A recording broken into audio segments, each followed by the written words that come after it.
Hey guys, what is up? We are live again. Sorry about the changing camera. I'm not quite sure what's going on. I have locked everything down, but it seems to have a mind of its own tonight. So, hey, whatever, we'll let it get on with itself. So, what's up this week? Well, not a lot really. We've just been herring around trying to sweep up the pieces from the eternal Windows 7 at the end of Windows 7, where we're trying to get rid of Windows 7 basically and move across to Windows 10. There's been quite a lot going on with that. We've had a number of systems through now, and the problem is that people don't quite realise exactly what's involved with it. So you've not just got a simple, straightforward upgrade to Windows 10.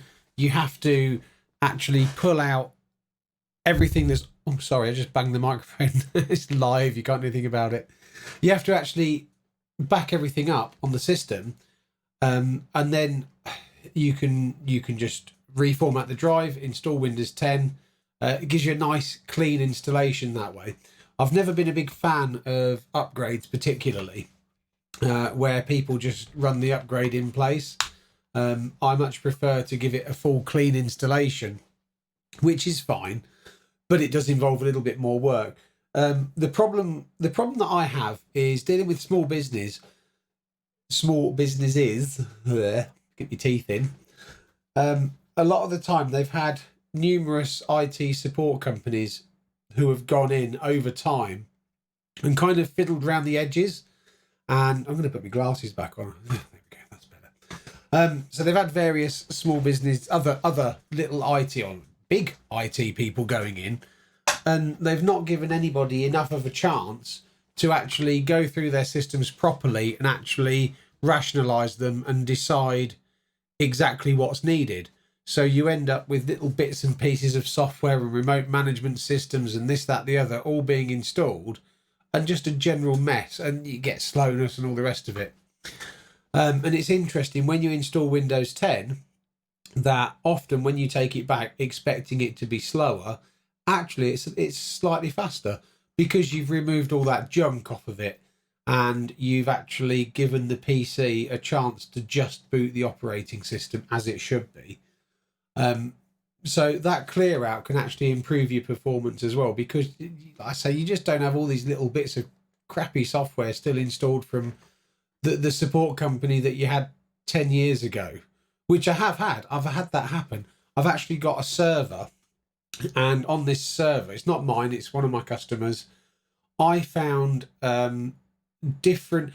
Basically, the first thing I do when I go to a new site, I do have remote management and monitoring software that I install.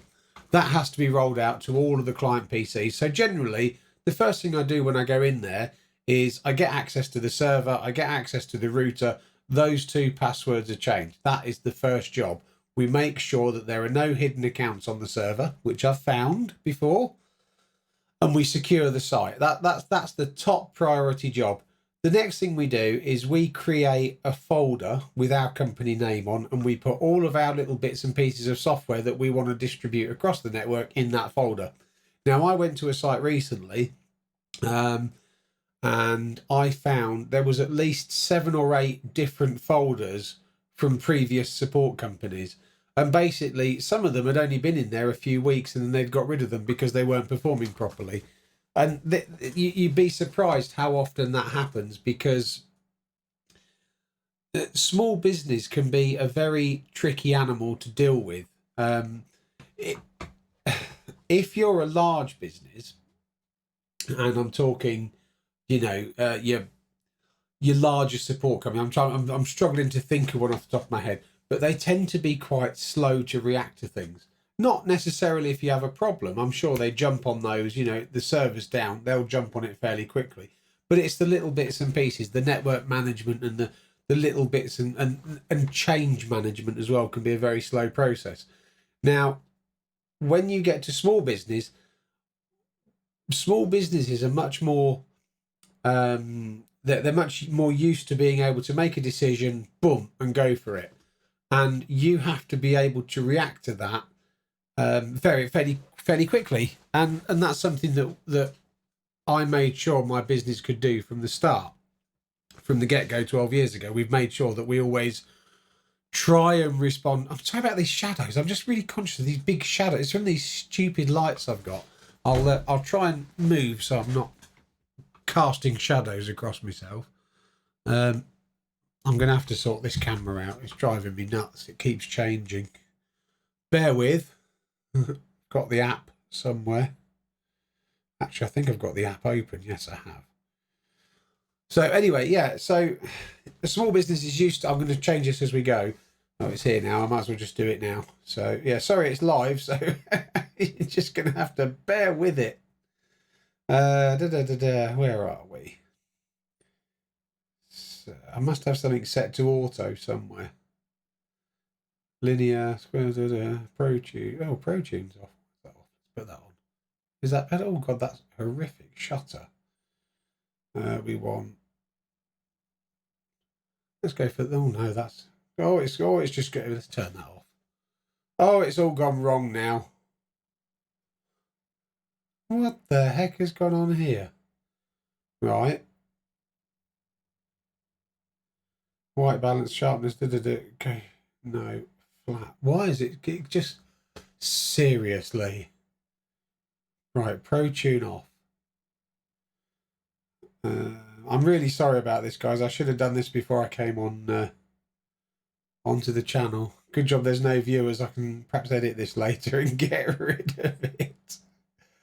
Oh dear God, it's all gone wrong.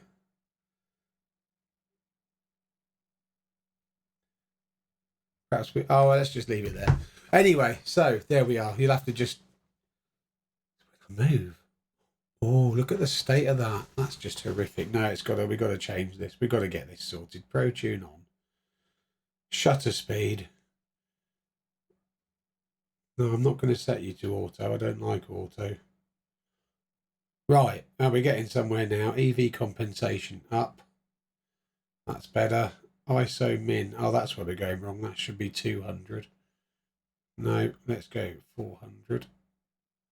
No, let's go 800. Oh, I think that's slightly better. Is it moving? Is it changing? No, that'll do. Right. White balance. Oh, there we go. Oh, that's serious. Oh, it's all gone. It's all gone wonky donkey now. Sorry, guys. Oh, there we go. Right. I think we're there, and I don't think it's going to change. Yeah, we've locked it. Right, good. So, a small business. Let's just recap. So, I work for a small business. I support other small businesses. We're used to be able to make decisions. We're used to being able to make decisions and stick to them and just go for it. So, when you get a larger company in and you say, okay, so you get a larger company in, we want to change this, okay, but we need to check this, and this, we need to test this, and this, we need to document this, and this. And that can take 4, 5, 6, 7 days, and they're going to put a bill in for all of that time as well.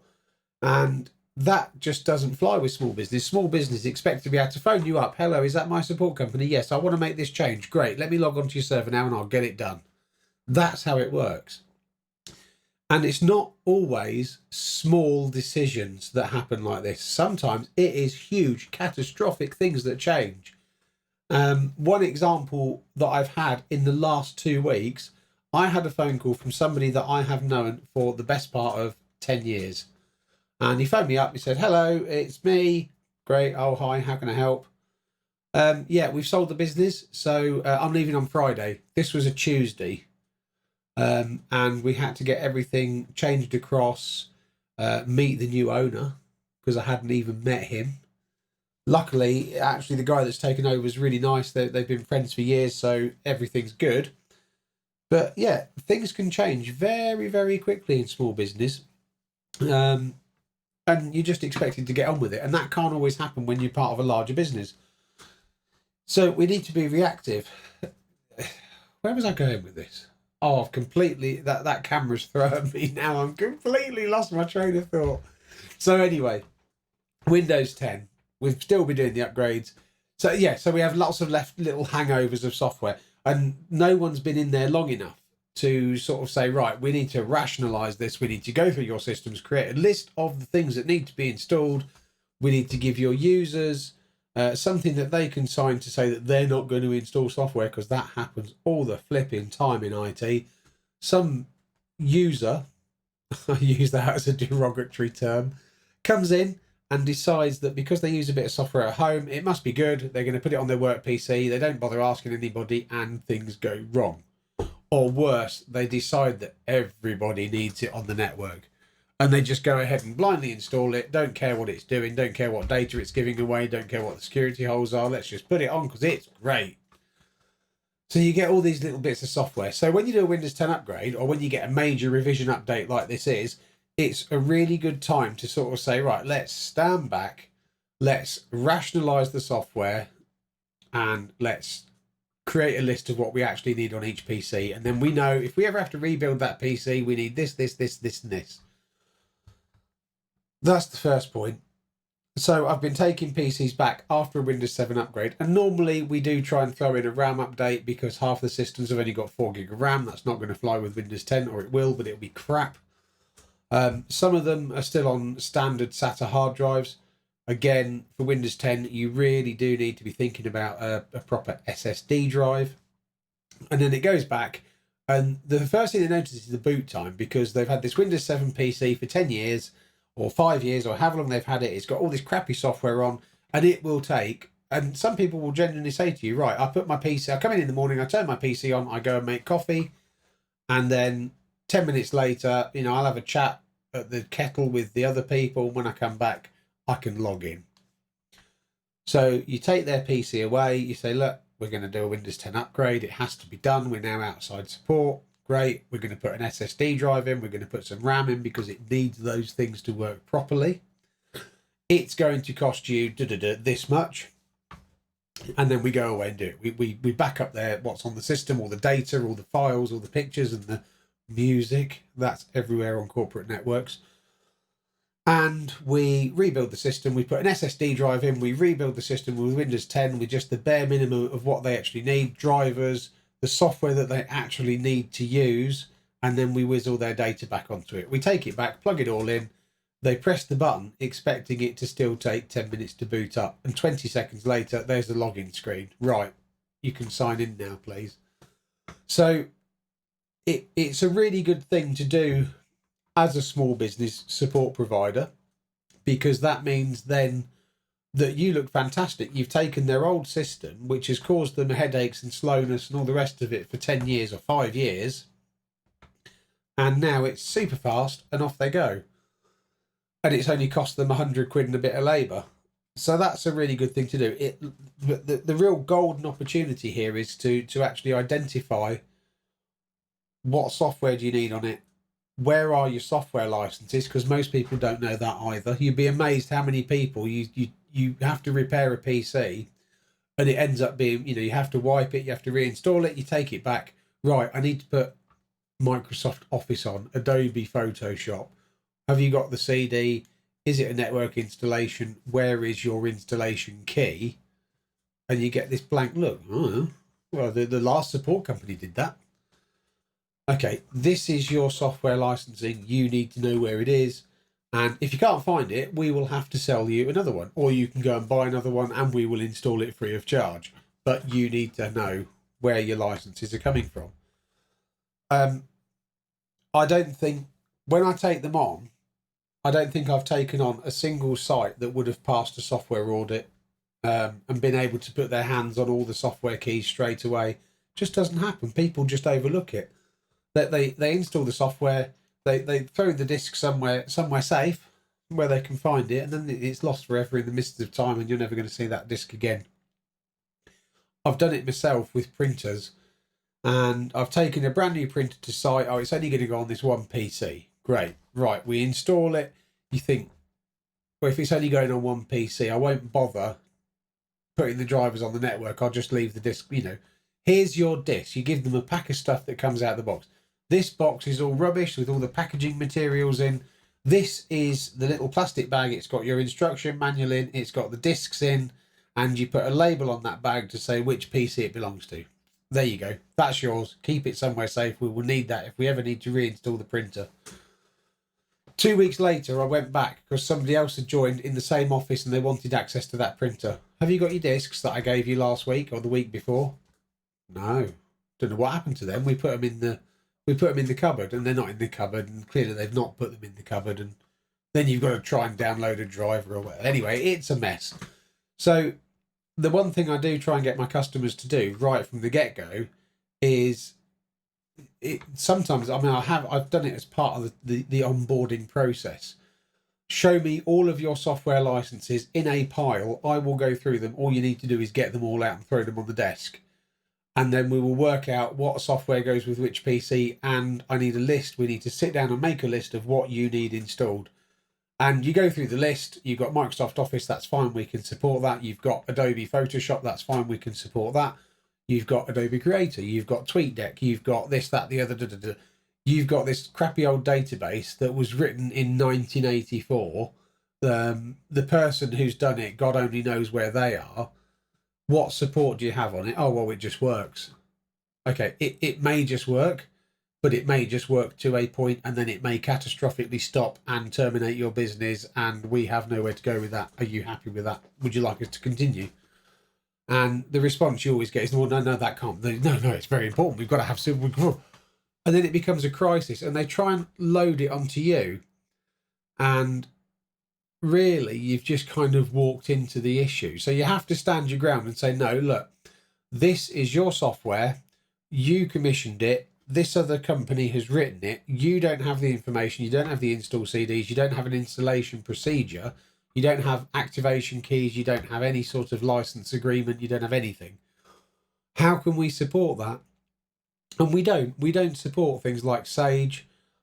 We don't support any, we literally support the basic software, the Windows installation, the server installation, all of the networky stuff we do. And that's absolutely fine, no problem. When you get to things like Sage, and when you get to, payroll, that's another good one. That's always causing problems. Those companies sell support for a reason. And that reason is that software is complicated. It's very specific. So it's very accounts specific. It's very payroll specific. There's lots of terms in there. The interface isn't obvious. Half the time there's no documentation for how it actually works. Hence we have a support. If we get a Sage support call, hi, our Sage isn't working, of course we will go. And of course we will look at it and we will try our best to resolve it. However, when we get to the point of actually this is something going on inside Sage, we will sit and give Sage support a call, because we don't have the knowledge of that product. We don't have the sort of database manipulation tools available to us. Half the time they're password protected by the company that wrote the software. So we do need that support. And I've had the situation where I've walked into a site and said, look, they're absolutely fine with all the equipment, all of the network, all of the Microsoft operating systems, the server operating systems, Microsoft Office, all the Adobe suite that you're running, absolutely fine. But your Sage software, you still need Sage support. Well, what are we paying you for? And you have to break these barriers down. And it can be a long process. The other thing, I'm just on my soapbox tonight. Oh my God, someone stop me. The other thing we get is that you take over a network that's been problematic, and that happens more often than you would believe. We walk into an issue, 9 times out of 10, you'll only get the phone call initially because they found you on Google and their existing support company has been called out 10 times to sort out an issue that they're just not getting to the bottom of. And they give you a call. I've had it before. I've walked in, looked at an issue, fresh pair of eyes on something, walked in, oh, okay, or perhaps just different knowledge. And you walk in, what's happening, and they show you, oh, okay, well, that's this. Click, click, click, click, click, done. Try that now. Oh, it's working. We've been putting up with that for 6 months. Right. Can you take over our support? But then you take it on and you deal with their network, and you slowly, the first thing I do is spend 2 or 3 days on site, and I go through all of their systems and just iron out any kinks that I can see. So we make sure that DNS functions properly. The amount of people that don't set up reverse DNS on a network, oh my God. We make sure that DHCP is configured on the server. We make sure that VPNs work properly and smoothly. We make sure that the updates are installed on the server. You know, all these little things. We just put in proper management. We do a check to make sure that all the best practices, like the BPA analyzers that you used to get from Microsoft, we make sure that they go through, and that we work through the list that they generate to give us, at the end of it, a stable network. And then you'll take the contract on. You know that the system is stable because you've done all the groundwork. You find out all their little problems, and then it runs, and it will run, and it will run, and you'll stay on top of updates and things like that. And then after a year or 2 years, you get a phone call. Well, we don't know what you do because, you know, our system never goes wrong, and, you know, we don't see you from week to week, so why are we paying you? And it's because you're doing your job properly. It's one of the few, IT support is one of the few jobs in the world where when you do your job properly and you make sure that the boxes are ticked and things don't go wrong, that people start thinking, well, what the hell do you do? Why are we even paying you? And that's why I like the busier sites, because you always get the phone call. Can you just have a quick look at this? And I try and not shy away from things where people say, look, this isn't really your area, but could you look at this for us? Of course, absolutely. I would love to look at your time management system. I would love to look at your database system. I would love to look at this, because that's all extra things that you then can do for that site. And it kind of gets you in, you know, it just establishes you on the site. So there's lots of caveats to small business, and of course there's always going to be politics in offices. Of course your face won't always fit with places, so you just have to play it by ear, and I say, touch wood, we've not lost. We did lose one customer, but they went bust, so it's not like it was our fault, and they didn't go bust because of us. But it makes it easier if you know you've got your ducks in a line. You've got backup, you've got this, that, you've got the other, then it makes it much easier when things go wrong, because you can say, okay, hang on, let's have a look, see where the failure is. Right, well, we can recover that from the second you say, well, we can recover that from our backup that you didn't know we were taking because you didn't bother doing it. The heat goes out of it. And we do have that. We've got a couple of sites where we have a cloud-based backup running that they do not know about, because we've approached the subject with them, and they've instantly dismissed it. We don't need that. We're going to do whatever cost. It's always going to be cost, implementation. They can't be bothered. I've had can't be bothered before. I've also had just all manner of crappy excuses for not wanting a backup and not wanting to spend the money on a backup. So what we tend to do is we look at their DPA policy. We insist that we are named on the DPA policies, because that's how it should be. You have to name your support providers. That's us. We therefore have, your data's best interest at heart. We're listed as processors. That's absolutely fine. So therefore we can access and process that data as well, under the terms of the agreement that we have in place. So what we've actually done is we've actually put some backups in where people are adamant that they do not need a backup. And then when it does go wrong, which inevitably it does, we can say to them, we don't initially, and I've learned this lesson, that we don't just go, oh, that's okay, we have a backup of that because you didn't want to. I have let people stew on it, and I have said to them, look, actually, we've broached this subject. I have it in an email. I have a written letter that I've written to you to say that you need to put a backup in. You have not done that. Therefore, we can't recover it. You have lost your data. And I let that sink in with them, because once that's synced in with them, I can then go back and say, actually, off of our own back, because you're really desperate, we have a backup that we will let you recover from. But that's on the proviso that going forward from this point, you take backup seriously. And that seems to work for us. That's worked pretty well for us. And at the end of the day, I don't want to see any of my customers end up not having their data available to them. And if that means I have to spend a few quid and back it up for them, then that's what I'll do. But you have to, it's just a minefield. And I wish people in small business would take 10 minutes to understand what IT is and how it works, and the fact that it's not just always on. Right, let's have a puff of this thing, because we're on the laid back channel, Just Rupes. Sorry, I'm Rupert, the... Oh, let me put this up. How do we do that? Don't... Oh, I don't know where that's gone. Oh, well. I'm Rupert, the IT guy. Just Rupes. So I'm your host. Sorry, I should have said that at the beginning. If you're new to the channel and you just tuned into this maniac spouting all this crap about his job, that's basically what we do. It's a bit of a bitch session tonight. It's not normally like this. But if ever you've got a question about IT or you want to know how something should be done, and yes, I'm porky after Christmas, drop a comment in the live chat and we'll try our best to answer it. If it's something we can do it. We can answer it, and hopefully we can build the channel up and get some good stuff going on. I'm just, because there's no viewers at the minute, I'm just sort of filling time until people start chipping in comments and things. So if you ever have a comment, just drop it in the live chat and we'll try and answer it on air. I'm gonna go on, because this week I've been playing with a couple of bits of kit. And actually, I've actually going to do this because I've got a PC here, and it belongs to. He was a customer, but actually now he's a mate. So I'm going to do his PC. I've got a couple in from him actually. I think I've got three. I've got a laptop and two desktops. Now he works in a really small office. It's basically in his house. And there's a lot of paper moving around. So these PCs are always absolutely chock-a-block, full of dust and rubbish.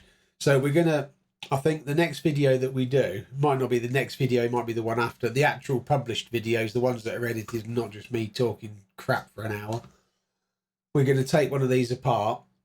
And I've actually got, because he's recently changed his job, but he wants to keep the systems up in case he goes back to what he was doing. So there's not actually much money there. So we're not... What happened there? Seriously, GoPro, you need to sort your cameras out, because really? What was that about? No one changed anything, but it's just decided it's just going to go to wide. Oh, and we're going to have all this crap again, are we? Right.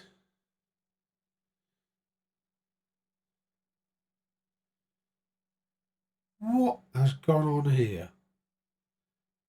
Oh, we're back. Okay, right, we're back. Fair enough.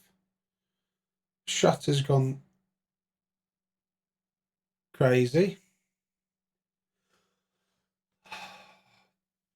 GoPro, what has happened to you? I do not know. I'm having a bit of a beef with GoPro at the minute, and the resolution's gone wrong. Should be on that one. The Pro Tune's gone wrong. Everything's going wrong tonight. Seriously. Anyway, yeah, I'm having a bit of a beef with GoPro at the minute, because we've got the Hero 8 Blacks, and they've supplied us the cameras, which they're not cheap things, are they? You buy a couple of GoPro Blacks, and that's the best part of £1,000, 690 quid, something like that. No more than that, 700 quid. And then they decided that they'd strip off the HDMI port, so we can't do live stream with the GoPro Hero 8, which is what we bought them for. So I spoke to GoPro, and they said, look, I said, is there an adapter for the USB-C connector to do the HDMI? No, there isn't. Okay, so what do we need to do in order to get that functionality? You need to buy the media mod. It's 79 quid. Great, I'll have 2 or 3. I think we wanted 3. But they're not available. They'll be available end of November. That come and went. December come and went, which they promised again in December. They've promised in January. They've promised in February. It's now mid-March. Fingers crossed we'll have a GoPro Hero 8, because these GoPro 7s are getting old. Anyway, so yeah, they can't supply that, which is a pain in the tits. So I've got these PCs in. I've got some equipment that I pulled that was actually part of an upgrade, the natural 3-yearly upgrade, which is there's basically some high-spec i5s, or what were high-spec i5s. So I think what we're going to do in one of the videos is actually pull one of these apart. So do a full upgrade. So actually a motherboard change, the whole lot comes out, the whole lot's cleaned, the whole lot goes in, Windows 10's installed, and we go through the whole process of actually building a PC. I've come across some shocking attempts at PC builds over the years, but the worst one of my friends bought his son a gaming PC from Amazon, and the first clue to how shit it was going to be, excuse my language, but that's the only word that covers this. I mean, it was horrific. The first clue was it was a gaming PC that was supposedly brand new, and it was on Amazon for less than 300 quid. Okay, so alarm bells are ringing. He didn't tell me before he ordered it, otherwise I'd have built something decent and probably charged him 300 quid, but actually put, a lot more parts in it, like I tend to do. So this thing arrived. It didn't boot. For whatever reason, it didn't boot. Oh, it was because it was an Athlon. It was Athlon. Jesus, I'm back in the 80s. It was an AMD, one of the Ryzen processors, but there was no graphics card, so that's why it wasn't booting. But the PC build itself was just horrific. I mean, I've never seen such a bad build. And this company's selling on Amazon. And this thing arrived, and it was just like a child had built it. It was just cables everywhere, no cable management, nothing zip tied, nothing put in place properly. Some of the screws were loose. The memory wasn't even seated properly. So the first thing I did was pull it all apart, pull all that rubbish out, and I rebuilt it as it should have been built in the first place. Put a graphics card in, everything's good. I mean, it's not a gaming PC. It's a fairly low, so I wouldn't even call it an office spec PC, to be honest. But life is life. That's what it is. We deal with it. We get on with it. So I think that'll be one of the next videos. That's one of my ideas, to actually fully take an old box and basically building a sleeper, aren't we? That's what we're doing. Because, I mean, look at that case. That case has come out the... That's definitely... I mean, you can see from the front of it, it's thick with dust. Look at that. Look. Oh, even if you can see that. Look. Whoa. So, I think that case is probably... must be at least 10 or 12 years old. So I think we'll do that. We'll build a little sleeper PC for him and perhaps do that. I've got enough bits to do both of them. And then, I mean, I'm not going to use the bits. I always buy new anyway, so we'll do that. So, yeah, that's pretty cool. That'll be the next one. Does anybody want to see, and drop me on Twitter, because we've got J Roops. So if you comment or DM me on Twitter at J Roops, I've got amateur radio kit here as well. So if anyone wants to see that, quite happy to do a video on amateur radio. That's not a problem. We'll do the PC build. We've also got one of the really cool things I've been playing with this week is a little time-lapse rotator. I haven't got it. It's in the car. I should have brought it up. But you slap your camera on it and you set the time on it, and the camera's taking video or a series of images, and this thing will just pan the camera really, really slowly. So over the course of perhaps an hour or half an hour or 20 minutes or whatever you set it for, it will pan the camera. So you end up with this beautiful time lapse with all the clouds whizzing past, and perhaps day to night or night to day as the sun comes up. You get this lovely time lapse with the camera panning round. So I really want to give that a try. That's definitely going to be a video next week sometime. I'm still really struggling. I'm not a full-time YouTuber. I'm just a part-time guy. I'm just doing this for a bit of a laugh, just to get a bit of exposure and just to sort of meet a few new people, perhaps. Just try new things. We have to do this stuff. I'm a technical guy. This is a technical hobby. Let's do it. So I've been watching a ton of YouTube videos this week, and I've looked back over some of our previous videos, and they're a bit cringeworthy, but then we are just starting up. We're not old hands at this. This is about week 5 or 6. Thank you to all the subscribers, by the way. We've gone up to 20, I think it's 28, 25, 20. You'll see down here anyway, it'll tell you. So we're picking up subscribers as well. And some of the videos have been doing all right. We've had 500-600 views on some of them. We had 1,000 views on one of them, which was really good. Still are people, giving it the thumbs down. And probably I agree with that, to be honest, because a lot of the camera work is a bit crappy. I'm still learning myself. So this week I've been watching a guy called Pete McKinnon and about his photography, and I've learned quite a lot already from him. But one of the things is about the importance of the B-roll. So you can expect our videos to kind of, what I'm hoping is that we've started off really bad. And when we first started, we had really crappy equipment. We've progressed in leaps and bounds with the equipment now. We've really got good equipment, or reasonable equipment here. Certainly good enough to do what we want to do with it. So now it's just down to my knowledge and getting my hand in and actually making the equipment work properly and do what we want it to do. But so instead of the next videos being completely flat, we're going to try and get a few more bits and pieces happening. So we're going to have a bit more B-roll. We're going to have a bit more stuff going on in the videos. We've learned a lot of advanced techniques, or more advanced techniques, inside the Adobe the Adobe Premiere Pro, which we bought. So we're going to try and get better at doing that. Hey, we've got a viewer. Hello, viewer. Welcome to the channel. Hope you stay. It's a bit crappy tonight, so sorry for that. Yeah, so hopefully we can start building up the videos a little bit more and doing a bit more B-roll and getting a few more things going on. So if there's anything that you want to see on the channel, as I mentioned, just recap, because we've now got somebody actually watching, a bit scary.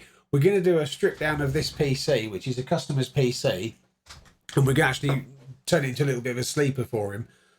We've got all the parts and stuff, so we're actually going to strip out the old stuff, put in some new stuff, and reformat it, put Windows 10 on there, and make it into a decent little PC for him. We've also got some other bits and pieces going on, which we'll bring up on the channel, and I'm still not completely sure where the channel's actually going, whether it's going to be an IT channel, whether it's going to be a bit of everything channel, if it's just going to be a laugh, if it's going to be... That's all up to you guys. I mean, whatever you want to see. Just if you get me on Twitter, which is @JRoops, then just let me know what you want to see, and we'll try and accommodate it. But we've got all the kit here, so we might as well have a crack at it. If you want to see some electronic stuff, I've got tons of electronic stuff over there. We can do some electronics, and hopefully we're going to start trying to do better B-roll in our videos as well, and make the videos a bit more popular. We did all right on the last few videos.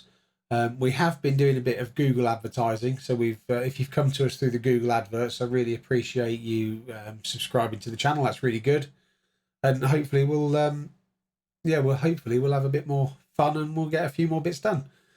Anyway, guys, that's about it. That's been just over half an hour, so we'll leave it there, because there's really not much going on tonight and this week. We're still trying to firefight the Windows 7 upgrade thing at the office. Like I say, we're not full-time YouTubers, so this is just an add-on. But really appreciate your support, and if you can bear with us, I know the channel's going to get better, because I've already seen progressions in the channel getting better. So hopefully that will continue, and if it doesn't, then feel free to drop us a line and say pull your fingers out and get on with it.